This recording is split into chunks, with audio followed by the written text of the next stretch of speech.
In this tutorial, we're going to talk about the scale feature. The scale feature, you are finding it in the insert, features, and here you will find the scale.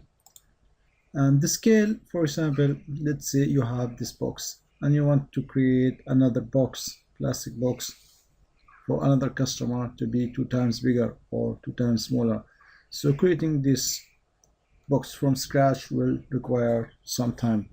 So you have two choices to do, either to be with equation, and it is quite complicated for this, or easier with using the scale. So the scale, you will be able to scale your part directly. So let's choose centroid.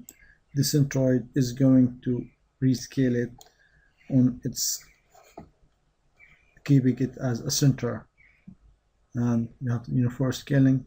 Let's say you wanted 2 times, so here you have your part is 2 times bigger.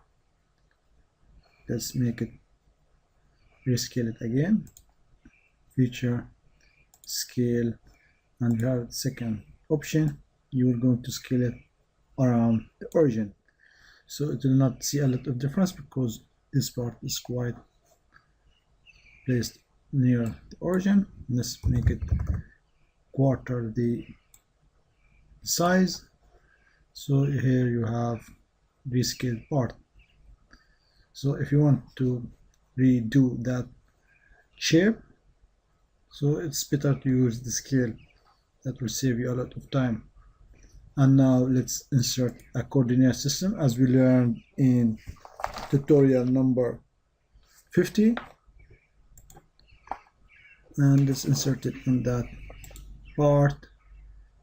The x-axis, let's make it that, click OK. We have our coordinate system, insert, feature, scale.